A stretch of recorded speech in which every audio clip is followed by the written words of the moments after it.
अस्सलाम वालेकुम रहमतुल्लाह।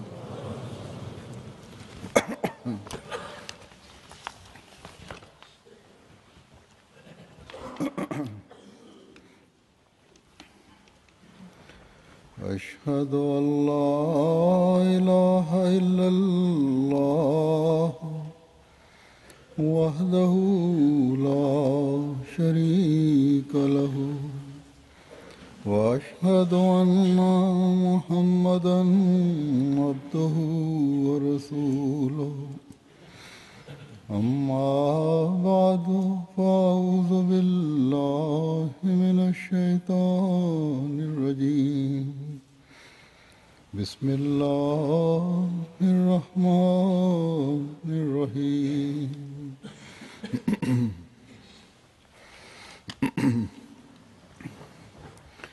الحمد لله رب العالمين الرحمن الرحيم مالك يوم الدين إياك نعبد وإياك نستعين اهدنا الصراط المستقيم صراط الذين أنعمت عليهم غير المغضوب عليهم ولا الضالين.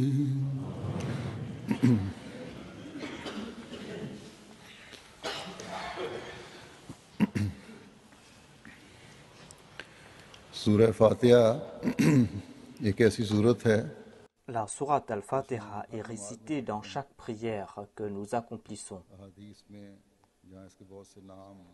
Et les hadiths mentionnent plusieurs noms qui appartiennent à cette sourate et mentionnent aussi ses excellences. Et selon un autre récit, il est dit que cette sourate s'appelle As-Suratu Salat.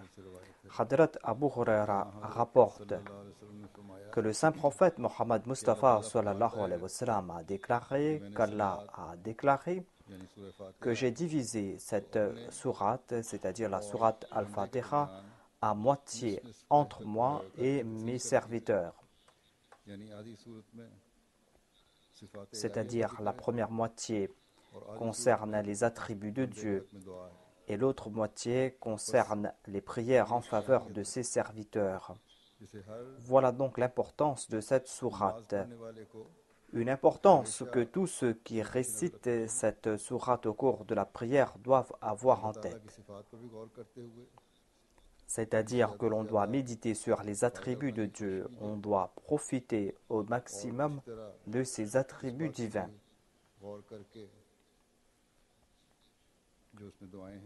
Et l'on doit aussi réciter avec attention la sourate Al-Fatiha dans chaque rakat de la prière afin de profiter des prières qui ont été évoquées dans cette sourate. Et l'on doit aussi se souvenir du fait que cette sourate a un lien particulier avec la période du Messie promis alayhi salam. Les anciennes écritures en font mention.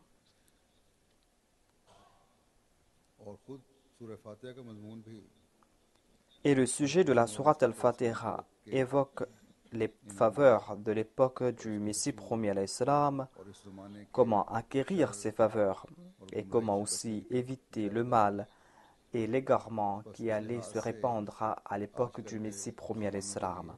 Ainsi donc, aujourd'hui, cette sourate devrait avoir une grande importance aux yeux des musulmans.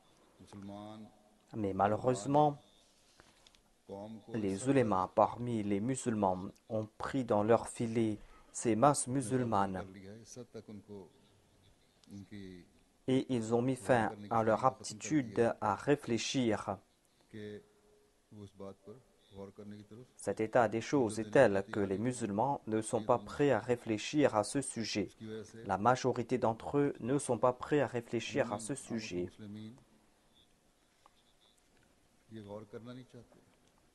लेकिन अल्लाह ताला के फजल से En général, तादाद भी है les musulmans ne veulent pas réfléchir à ce sujet, mais par la grâce de Dieu, il y a aussi un grand nombre d'entre eux qui méditent à ce propos et qui comprennent l'importance de l'avènement du Messie et du Mahdi.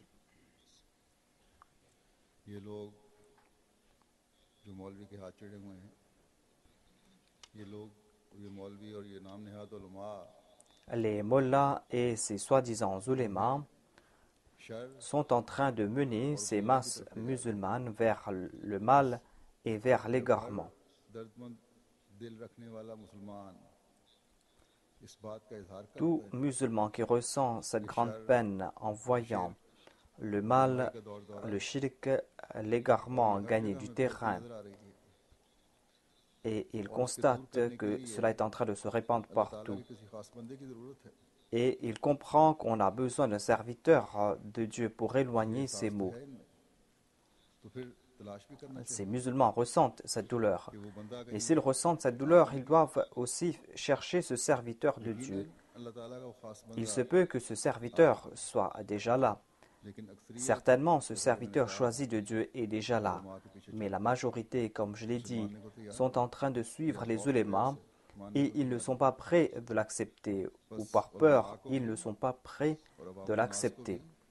Et les ulémas et les masses musulmanes रहनुमाई लेनी doivent demander à Dieu de les guider. और अपनी जिद छोड़ देनी चाहिए Et ils doivent mettre de côté leur entêtement. En tout cas, notre tâche à nous, c'est de transmettre le message et nous allons continuer à le faire, Inch'Allah. लेकिन इसके Nous allons साथ continuer à transmettre ce message. को जो हजरत सल्लल्लाहु Mais nous les Ahmadis, nous qui disons être les suivants du Messie promis, ce serviteur parfait du saint prophète, हमें भी nous devons अपना इल्म और faire des efforts बढ़ाने की pour accroître notre connaissance सूरह फातिहा के मज़ामीन et nous devons faire de notre mieux pour profiter de la sourate Al-Fatiha. हज़रत मसीह मौऊद अलैहिस्सलातु वस्सलाम ने जिस तरह इस सूरत को Le Messie premier alayhi salam, a expliqué en détail cette sourate dans ses écrits. फरमाया है इसके मज़ामीन को खोल कर हमारे सामने बयान फरमाया है Il nous a expliqué tout cela en détail et certainement cela nous impose la responsabilité que de comprendre cette sourate. हासिल करने की कोशिश करें ताकि हम Nous devons essayer de comprendre cette sourate जारी afin que nous puissions profiter de cette sourate.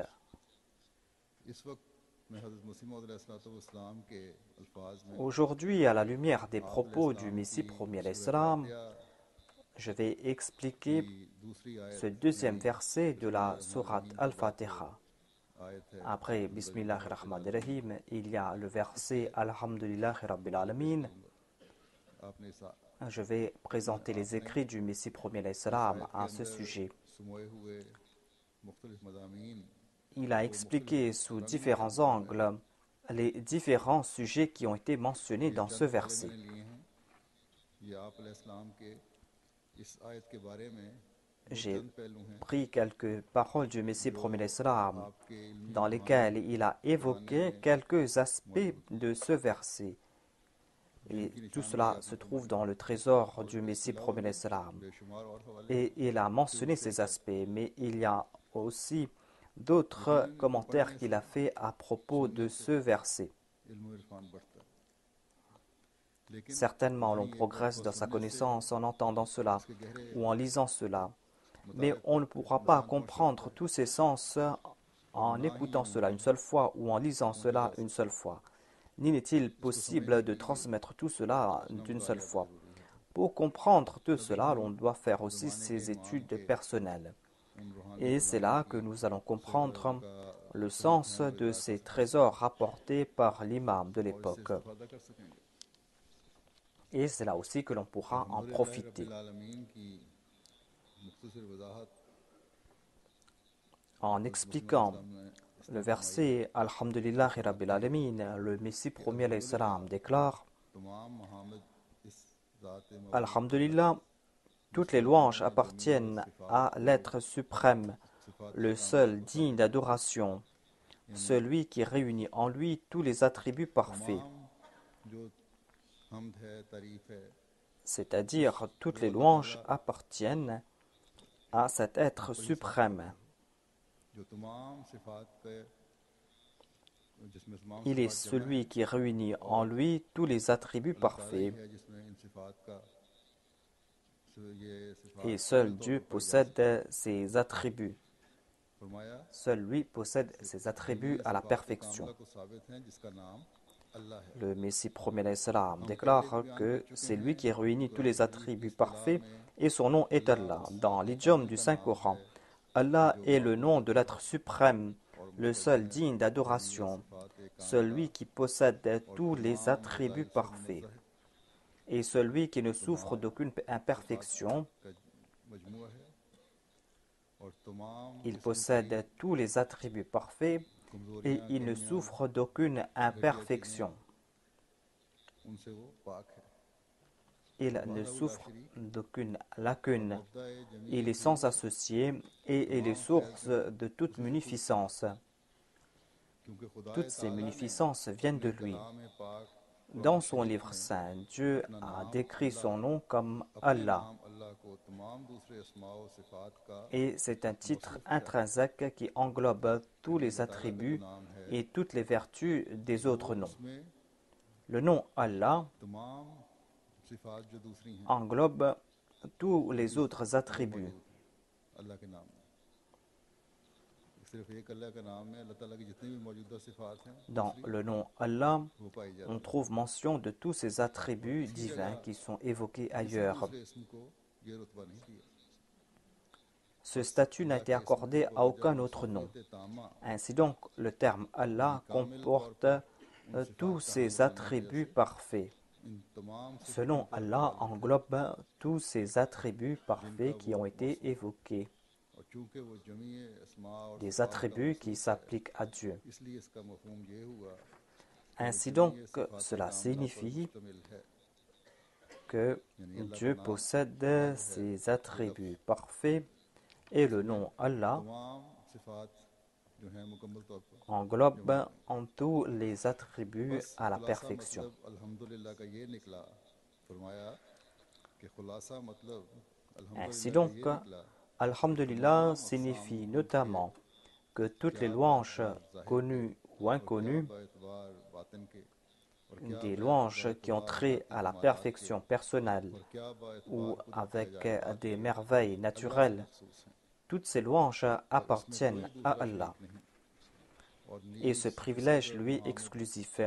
सहिया और कमालात तामा Le Tout-Puissant est digne de tous les éloges parfaits et authentiques que l'esprit d'un sage peut concevoir. हमद और तारीफ हो सकती है जो कोई कमालात Tous les éloges parfaits सकते हैं जो कोई que l'on peut imaginer, toutes les excellences qu'un esprit sage peut imaginer, ला सकता है tout cela खूबियां अल्लाह ताला appartient à Allah. और कोई ऐसी खूबी नहीं Et c'est lui qui possède ses excellences et ses qualités. शहादत दे Toutes les excellences affirmées par la raison se trouvent en Allah. खूबी से महरूम हो ये नहीं हो सकता Et aucun sage ne peut présenter d'excellences dont Allah en soit dépourvu. कि इंसान की अकल के Il est impossible qu'Allah ne possède pas d'excellences que l'homme a pu imaginer. फरमाया कि बल्कि किसी आकिल की अकल ऐसी खूबी पेश ही नहीं कर सकती कि जो खुदा में Le ना Messie promis déclare aucun sage ne peut présenter d'excellences dont Allah en soit dépourvu. भी नहीं कर सकती L'esprit de l'homme est limité, il ne peut comprendre tous ses attributs. ज़्यादा से ज़्यादा खूबियां सोच सकता है वो सब इसमें मौजूद हैं और इसको अपनी ज़ात और सिफात Dieu possède toutes ses excellences et il est parfait sous tous les angles. और रज़ाइल से बकुली मन Et il est libre de toute imperfection. C'est pour cette raison que le saint prophète sallallahu alayhi wa sallam nous a enseigné une prière कि जो सिफात dans laquelle on implore Allah en lui demandant de nous accorder tout bien de tous noms, de tous attributs que nous connaissons et de ces attributs que nous ne connaissons pas. इंसान तो यहाँ Ainsi l'homme ne peut concevoir tous les attributs de Dieu. नामों फिर अल्हम्दुलिल्लाह रब्बिल आलमीन की Après avoir expliqué brièvement le verset Alhamdulillah Rabbil Alamin, le Messie promis l'Islam nous présente le sens de Hamd. Il déclare Hamd signifie faire l'éloge de celui qui mérite louange pour un acte méritoire. Et cela signifie faire les louanges de celui qui accorde des faveurs de son propre chef.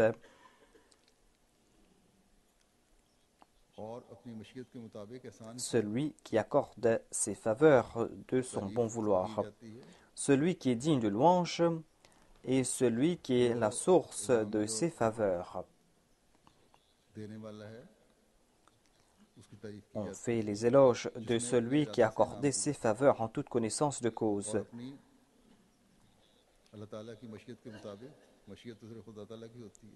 Et Dieu accorde ses faveurs selon son bon vouloir. Et il mérite ses éloges parce qu'il est digne de louange et parce qu'il est la source de toutes ses faveurs.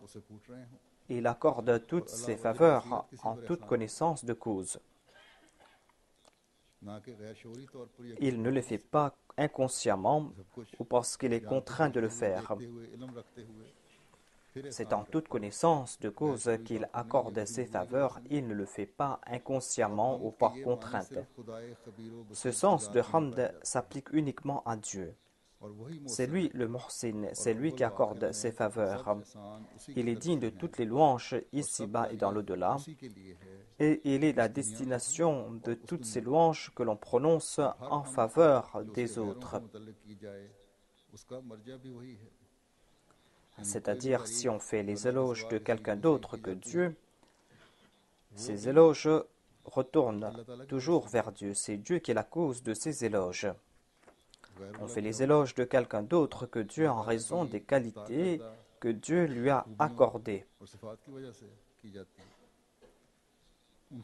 On le fait en raison du fait qu'il a accompli cette action en étant le reflet des attributs divins.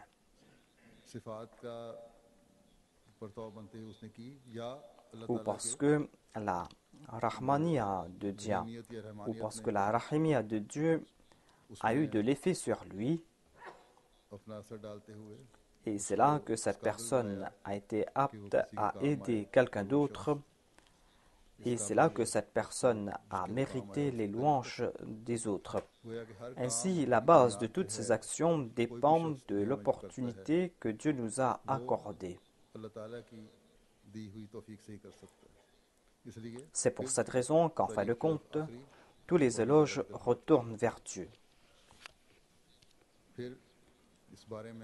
En expliquant cela davantage, le Messie premier salam déclare que Hamd signifie les éloges que l'on prononce en faveur d'un être bienveillant pour ses bonnes œuvres qu'il a accomplies. Les éloges parfaits sont l'apanage du Dieu glorieux. Toute louange vient de la part de Dieu, que ces louanges soient beaucoup ou peu. Tout vient de Dieu, c'est lui qui guide les égarés, c'est lui qui honore les humbles. Et tous ceux qui sont dignes de louange sont en train de faire ces éloges.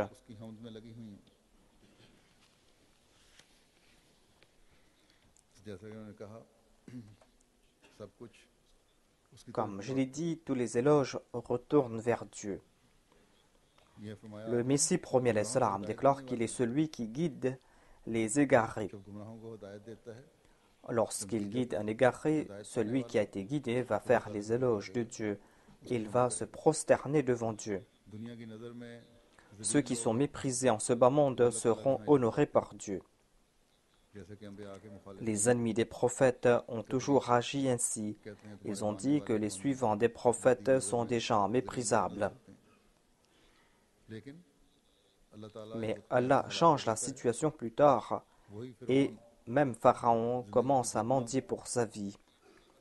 Et ces mêmes chefs de la Mecque mendient pour la protection de leur vie. Et cela pousse les croyants à louer Dieu sincèrement. Ils comprennent le sens de ces éloges dus à Dieu. Aujourd'hui, il y a ceux qui sont en train de mépriser les membres de la communauté Ahmadiyya. Et ils disent que cette communauté n'a aucune importance et qu'on va les anéantir. Dieu est en train de manifester sa puissance, mais un jour viendra lorsque toutes ces personnes vont disparaître.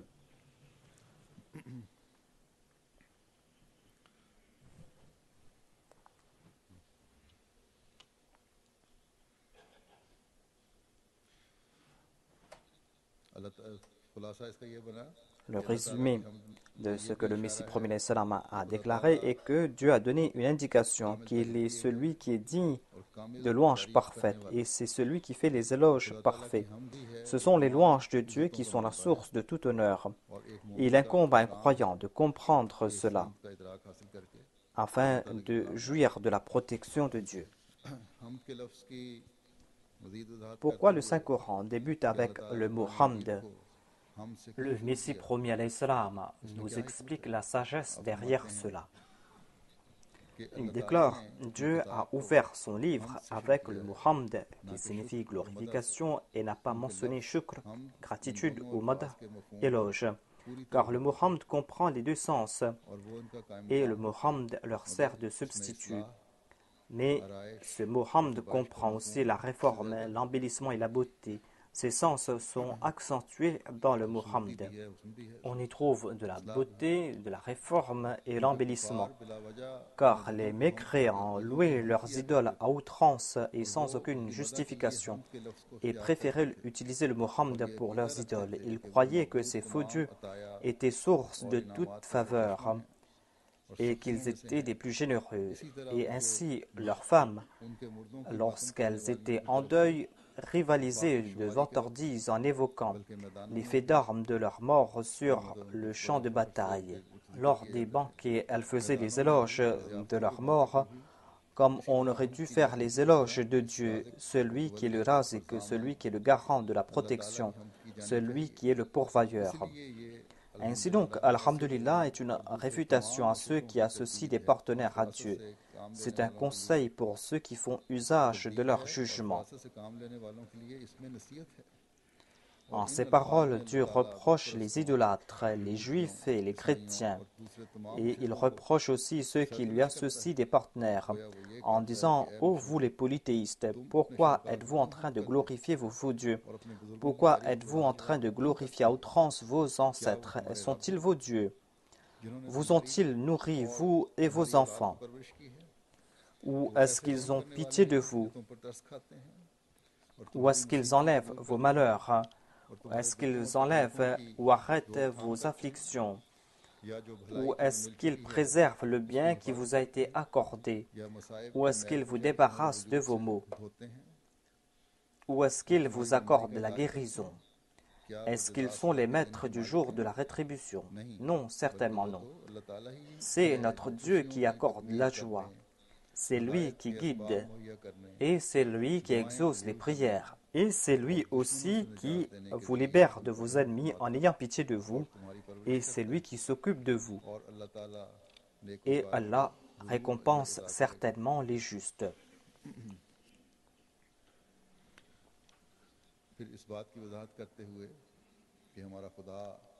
En expliquant le fait que notre Dieu est un Dieu parfait et qu'il mérite toutes les louanges et tous les éloges, et qu'il englobe en lui toutes ces louanges, le Messie premier salam déclare, il y a une autre indication dans Alhamdulillah.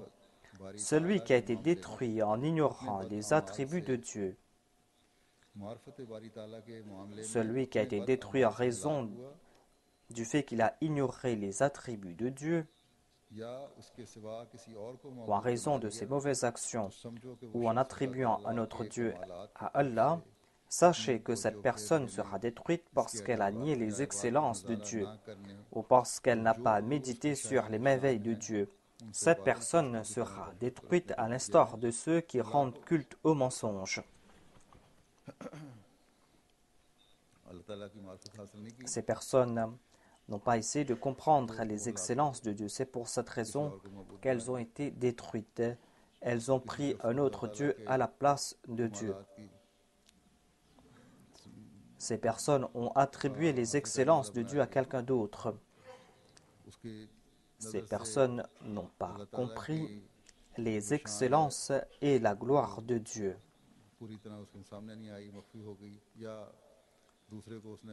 Ou ces personnes ont pris d'autres dieux à part Allah. Quelle sera la conséquence? C'est que ces personnes seront détruites. Le Messie premier salam déclare « Voyez les chrétiens qui ont été invités vers l'unicité de Dieu, mais qui ont été détruits en raison de cette maladie. Leur égarement et leur passion ont embelli pour eux cette pensée et l'ont poussé à rendre culte à un serviteur de Dieu. Et ils ont consommé la boisson de l'égarement et de l'ignorance, et ils ont oublié les excellences de Dieu. Ils lui ont attribué des fils et des filles.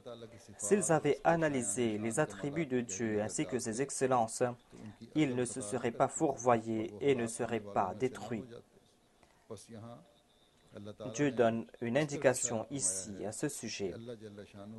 Il nous fait comprendre que pour éviter cette erreur et ces égarements, l'on doit méditer sur ses excellences et l'on doit se mettre à la recherche de ses attributs.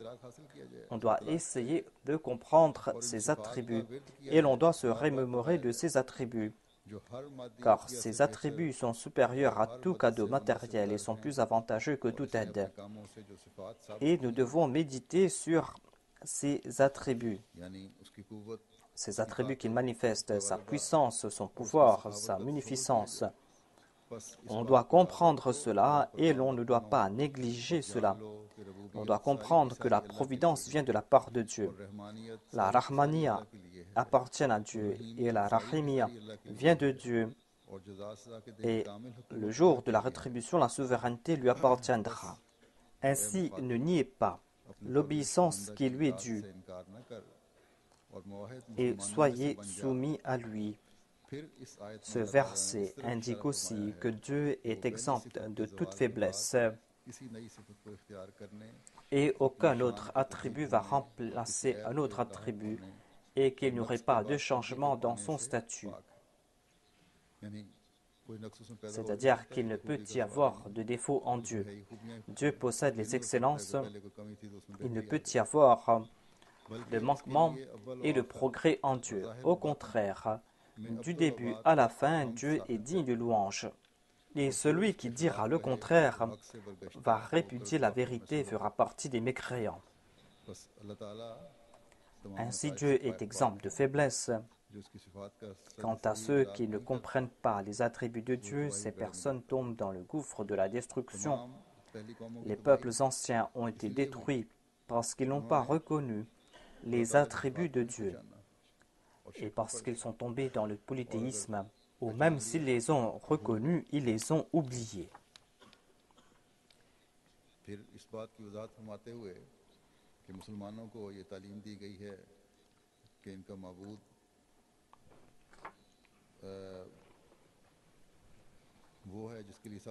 Il est dit aux musulmans que Dieu est digne de toute louange. Le Messie premier l'Islam déclare dans la phrase « Alhamdulillah ». Il est dit aux musulmans que lorsqu'on va vous demander « Qui est votre Seigneur ?», tout musulman doit répondre que « Mon Seigneur est celui qui est digne de toute louange. Il détient tout pouvoir et toute perfection. » Ainsi, ne soyez pas parmi les oublieux. Il ne suffit pas de dire Alhamdulillah avec la bouche lorsqu'on prononce la parole Alhamdulillah. On doit comprendre que nous avons un Dieu, un Seigneur que l'on doit adorer. Et je rends culte à Dieu parce qu'il est mon Seigneur.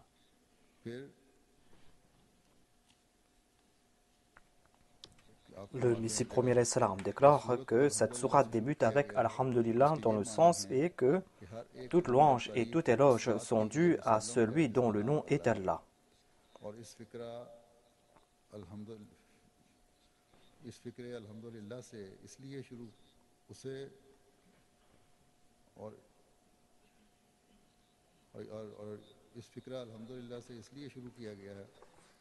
Cette sourate débute avec Alhamdulillah parce que l'âme doit être animée d'une grande ferveur pour qu'il puisse adorer Allah et doit être fortement enclin vers Dieu et ne doit ressentir cette attraction à l'égard de quiconque.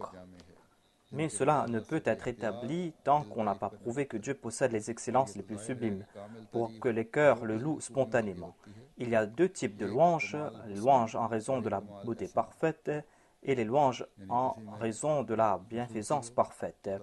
On loue quelqu'un pour sa beauté parfaite ou pour sa bienfaisance parfaite. Si quelqu'un possède ces deux qualités, le cœur lui est dévoué.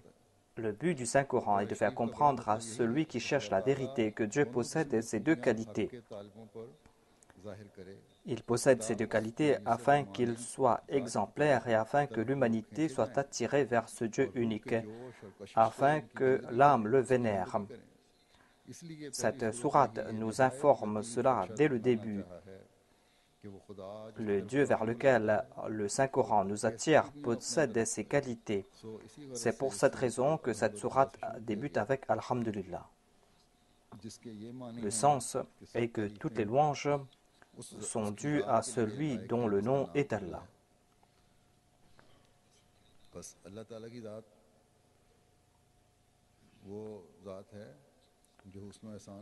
Allah englobe en lui toutes les excellences et toute beauté. C'est pour cette raison que cette sourate débute avec Alhamdulillah. Le Messie premier l'Islam a évoqué la beauté et les faveurs de Dieu. C'est un autre sujet, je vais évoquer cela en passant ici. Il déclare que la beauté de Dieu réside dans le fait que Dieu possède toutes les excellences. Il englobe en lui tous les attributs parfaits.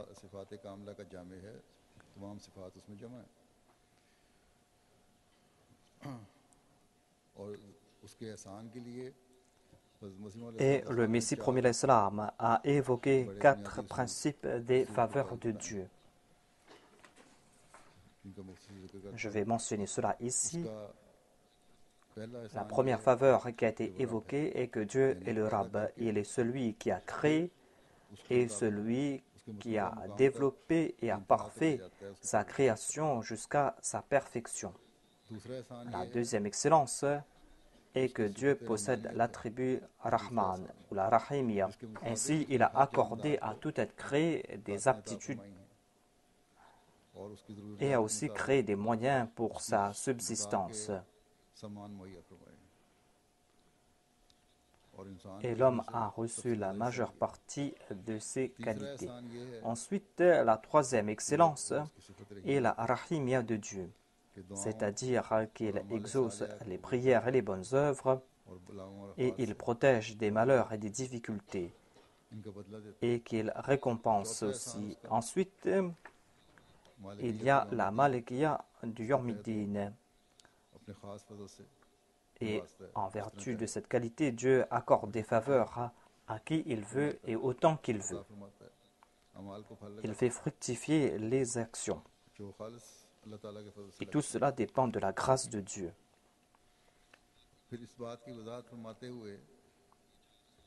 Voilà les 4 faveurs que le Messie premier l'Islam a évoquées.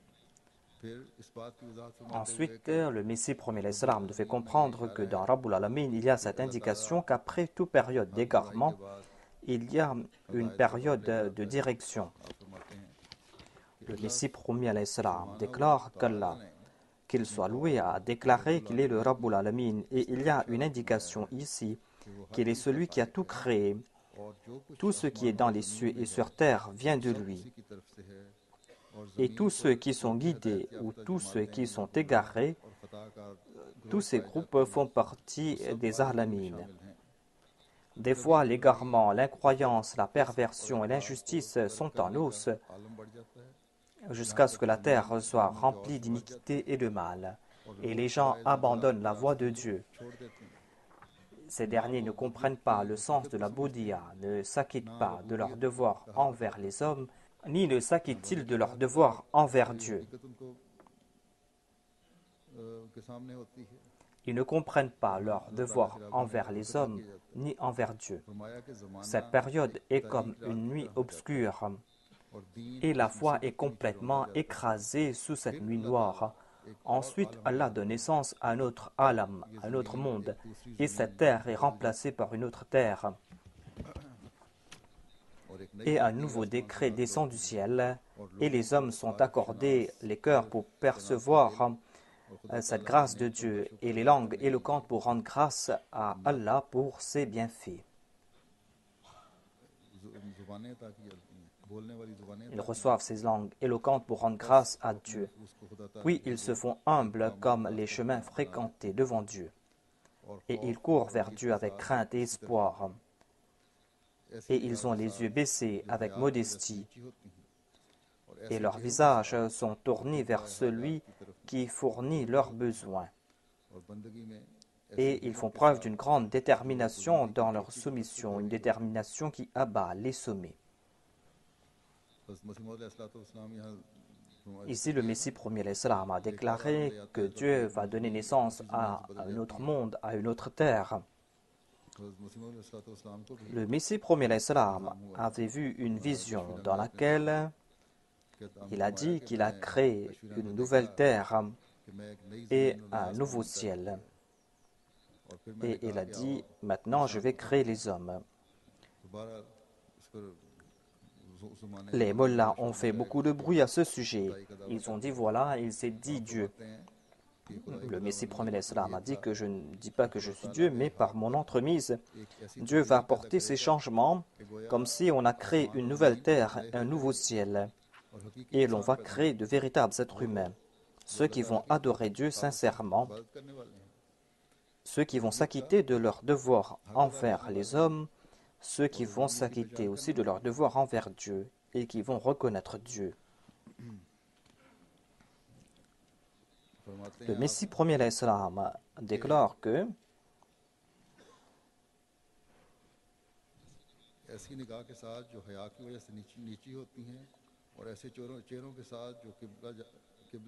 ces gens auront les yeux baissés avec modestie, le visage tourné vers celui qui pourvoit à leurs besoins. Ces gens vont faire preuve d'une détermination dans cette soumission, une détermination qui va abattre des sommets. Ils seront soumis envers Dieu et ils vont s'acquitter au mieux de leurs devoirs. Ces personnes sont plus que nécessaires lorsque l'égarement atteint son paroxysme, lorsque les gens se transforment en bêtes et en animaux en raison de la dépravation. C'est à ce moment-là que la compassion divine et éternelle désire qu'une personne vienne du ciel, une personne qui va dissiper ces ténèbres et qui va démolir les édifices construits par Satan. Ensuite, un imam descend de Dieu qui est Ar-Rahman pour lutter contre les armées de Satan. Le Messie premier l'Islam avait vu cela dans une vision. Il a déclaré ainsi ces deux forces, les forces sataniques et les forces de Dieu, se rencontrent dans cette bataille. Ceux qui perçoivent cette bataille sont ceux qui sont doués de perspicacité.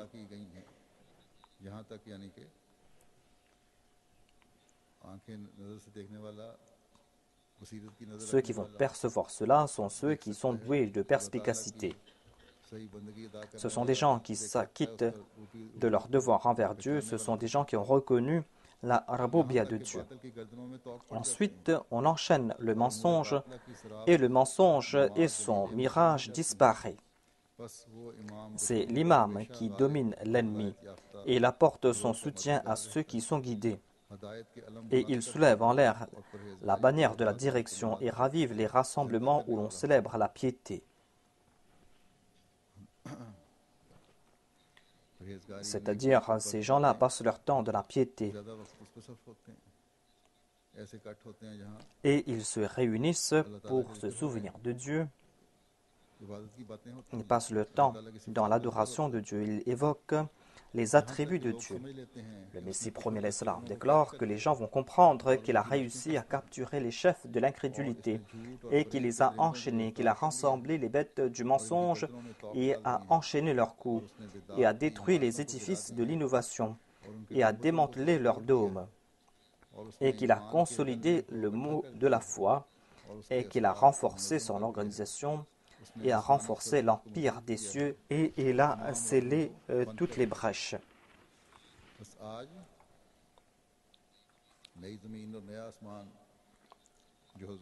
Aujourd'hui, le Messie premier l'Islam a donné naissance à ce nouveau ciel, à cette nouvelle terre. Nous sommes en train d'en profiter. Nous devons éviter toute forme de bid'a toute innovation.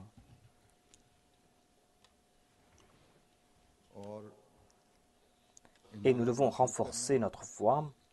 Nous devons nous acquitter de notre devoir envers Dieu. Nous devons reconnaître la Rabubiyya de Dieu, la providence universelle de Dieu. Et c'est là que nous allons profiter de cette nouvelle terre.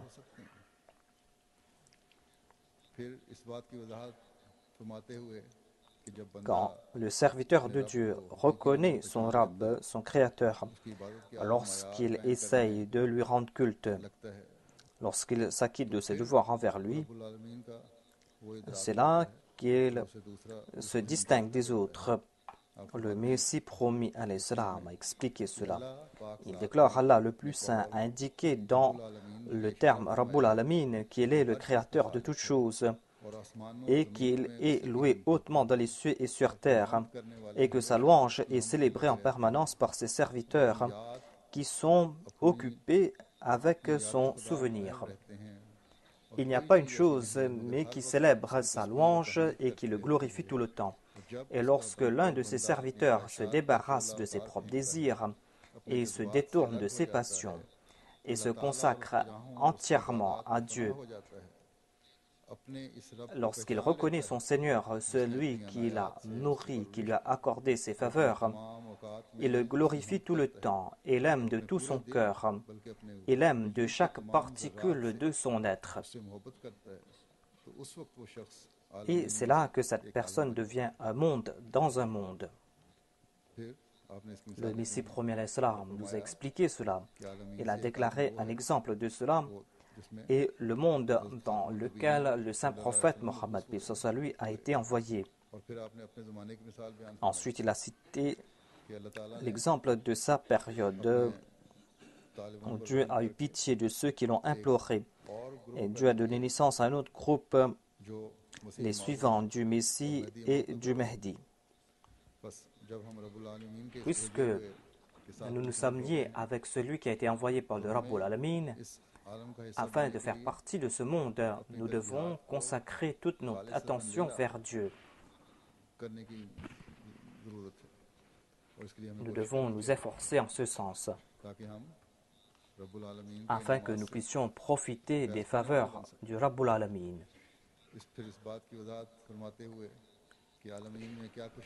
Le Messie premier l'Islam a défini le terme Alamin. Il déclare Alamin comprend tout ce qui existe dans le monde des esprits et dans le monde des corps, à l'exception du Créateur lui-même. Cela comprend tout ce qui existe à l'exception d'Allah, qu'il s'agisse d'une création terrestre ou qu'il s'agit d'un objet céleste comme le soleil, la lune ou d'autres objets célestes. Cela fait partie des Alamin et se trouve sous la providence universelle de Dieu. Puisque tout vient de la Rabubiyya de Dieu, et nous savons très bien que c'est Dieu qui subvient à tous les besoins de tous ceux qui habitent tous ces univers, mais dans certains cas, l'homme considère aussi les autres comme son soutien, celui qui pourvoit ses besoins. Et il est influencé par la société et tombe dans le matérialisme. Un croyant doit faire son analyse de conscience immédiatement dans de telles situations. Il doit faire son analyse de conscience et doit implorer le pardon de Dieu. Et il doit se tourner vers le Rabbul Alamin, afin que nous puissions profiter de cette nouvelle terre, afin que nous puissions profiter de ce nouveau ciel qui est au-dessus de nous.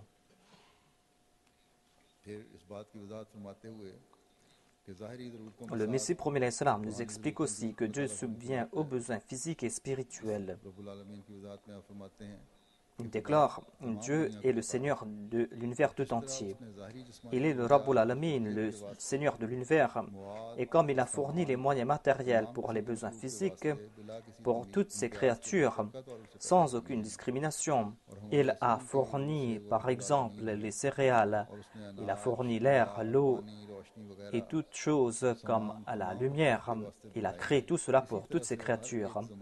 Ainsi, à toute époque, il a envoyé des réformateurs pour la réforme du peuple, tout comme le Saint-Coran nous informe qu'il n'y a pas un peuple qui n'a pas reçu d'avertisseurs.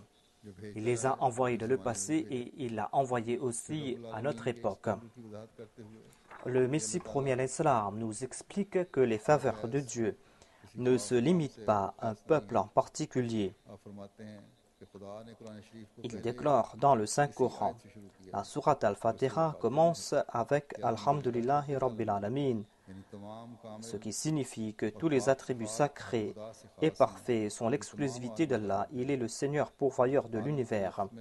Le mot Alam comprend toutes les nations, toutes les époques, et ce verset avec lequel débute le Saint-Coran constitue une réfutation à ceux qui cherchent à limiter la providence et la grâce universelle de Dieu. Ceux qui limitent cela à leur peuple, croyant que les autres peuples n'ont pas été créés par Dieu, ou croyant qu'après leur création, Dieu les a rejetés, ou que Dieu les a complètement oubliés. Et que, na'udhu-billah, Dieu ne les a pas créés.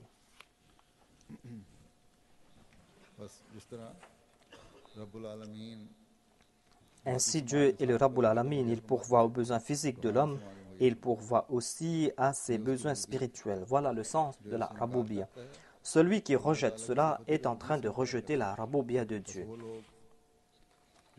Ceux qui récitent la sourate Al-Fatiha et qui rejettent le Messie promis, ces personnes doivent réfléchir. Et nous aussi,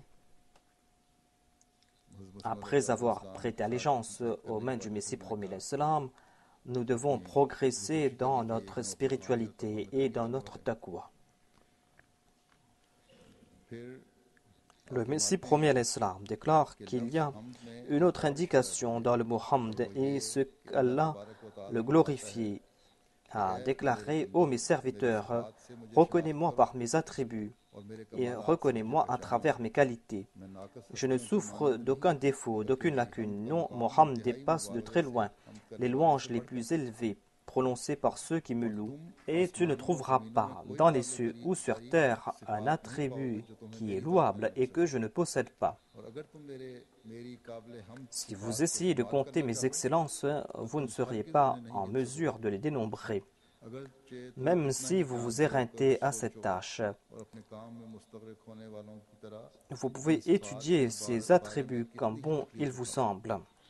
Cherchez bien, voyez-vous un mérite louable que vous ne trouvez pas en moi? Pouvez-vous découvrir une excellence qui est au-delà de moi et qui est au-delà de ma présence? Si vous avez de telles pensées, alors vous n'avez aucune connaissance de moi et vous serez privé de la vision. Je suis connu grâce à mes gloires, grâce à mes attributs louables, c'est-à-dire qu'il est reconnu grâce à ses excellences et grâce à ses louanges. Et les louanges lourdes, saturées de mes bénédictions, indiquent la plénitude de mes bontés. Ceux qui croient en moi et qui comprennent tous les attributs parfaits et toutes les excellences et qui m'attribuent les perfections qu'ils observent et qui m'attribuent toute gloire qu'ils peuvent envisager, ces personnes viennent de moi. Ces personnes m'attribuent toutes les grandeurs que leur esprit ou leur vision peuvent observer.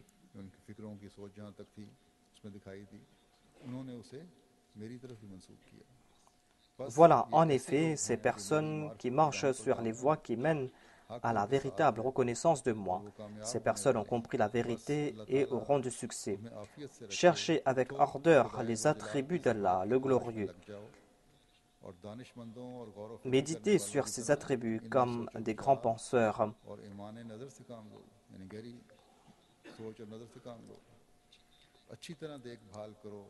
Cherchez diligemment et méditez sur tous les aspects de cette perfection. Recherchez-le dans toutes les manifestations visibles et secrètes de l'univers comme une personne avide qui cherche sans cesse l'objet de ses désirs. Lorsque vous arriverez à la compréhension de sa perfection, lorsque vous allez commencer à percevoir son parfum, c'est là que vous l'aurez trouvé. Il s'agit d'un mystère qui se dévoile qu'à ceux qui cherchent sincèrement. Ainsi, il est votre Seigneur, votre Maître, il est parfait lui-même. Et sa personne comprend toutes les excellences parfaites et il est digne de louange. Lui seul peut le reconnaître, celui qui médite profondément sur la sourate Al-Fatiha. Et ils peuvent le reconnaître ceux qui recherchent son aide, le cœur contrit. Pour ceux qui sont sincères lorsqu'ils prennent un engagement avec Dieu et qui progressent dans cette obéissance à lui et qui débarrassent leur esprit de toute rancœur et de toute mauvaise volonté, ces personnes vont passer par les portes de cette sourate et ces personnes vont recevoir cette vision intérieure.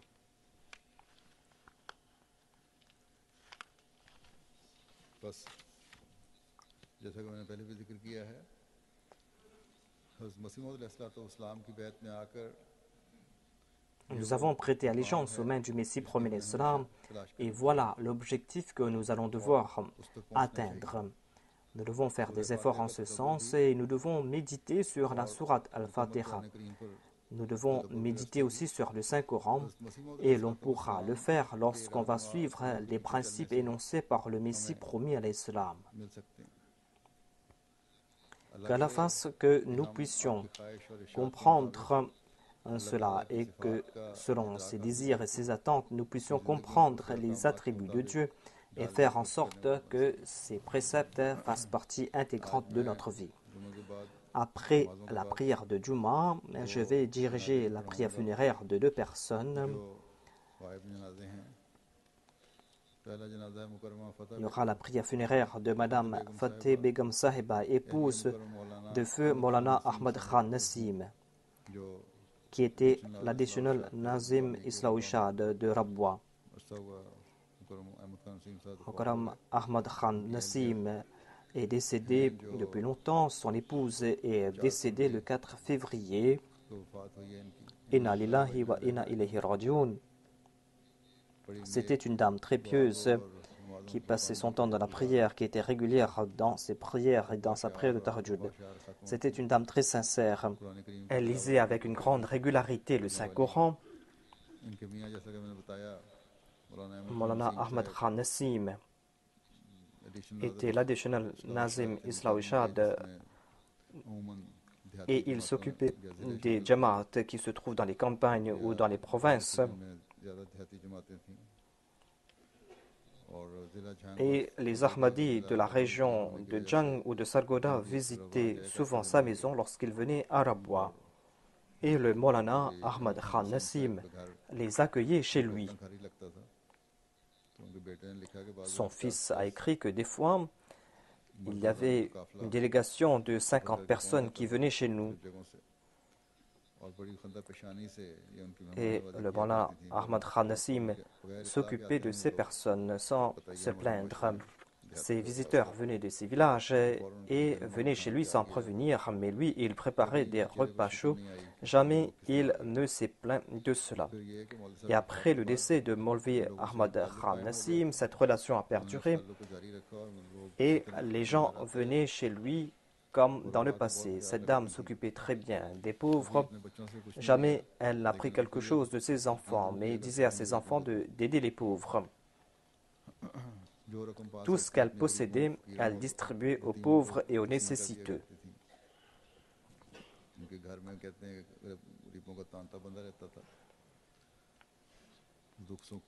Elle aidait tous ceux qui étaient dans le besoin. Sa plus grande qualité était qu'elle était d'une grande sincérité envers le califat et a créé cet amour dans le cœur de ses enfants. Elle était une moussia par la grâce de Dieu, qu'Allah exalte son statut. Elle a laissé 3 filles et 3 fils. Il y avait un de ses fils qui était avec lui. 2 de ses fils sont à l'extérieur. Il y a Nasir Parwazi Saheb et Nassim Mehdi Saheb, qui est notre missionnaire aux États-Unis. Ces 2 fils n'ont pas pu partir pour les prières funéraires.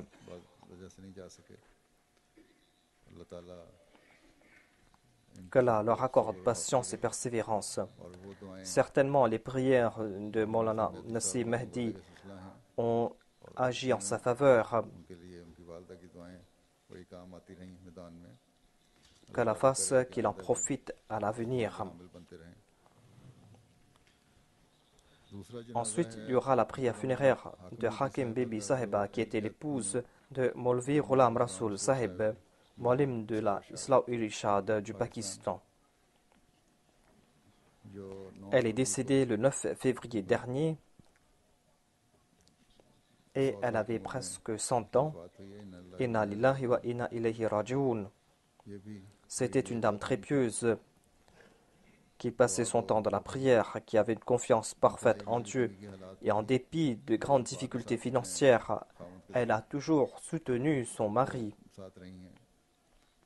C'était une dame qui avait un très grand sens de dignité. Même en difficulté financière, elle n'a jamais demandé quoi que ce soit à personne. Elle portait de bons vêtements et se contentait du peu qu'elle avait. Pendant 28 ans, elle a habité à Rasulnagar et s'occupait du centre de la Jamaat. Il y avait des invités du centre qui passaient là-bas et sa maison était utilisée comme maison d'hôte et s'occupait très bien de ses invités. En 1974, lorsqu'il y a eu des troubles, il n'y avait pas d'homme à la maison et pendant toute la nuit, elle a surveillé sa maison devant la porte avec ce qu'elle avait comme arme.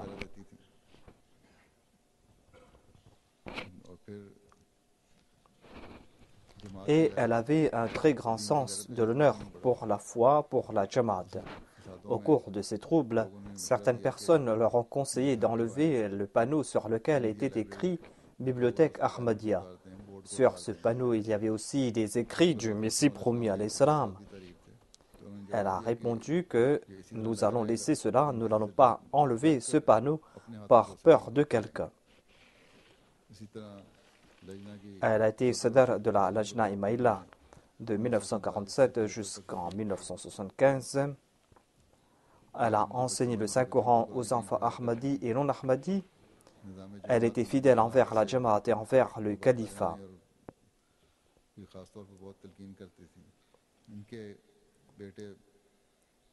Elle a laissé 3 fils et 2 filles.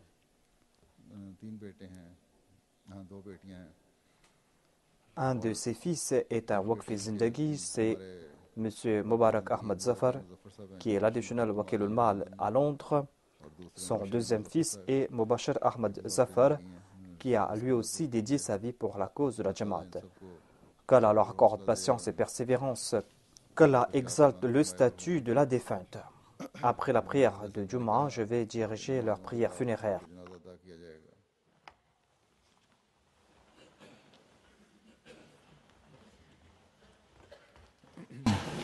Alhamdulillah, alhamdulillah, nahmaduhu wa nasta'inuhu wa nastaghfiruhu wa nu'minu bihi wa natawakkalu alayhi. ونعوذ بالله من شرور أنفسنا ومن سيئات أعمالنا من يهده الله فلا مضل له ومن يضلل فلا هادي له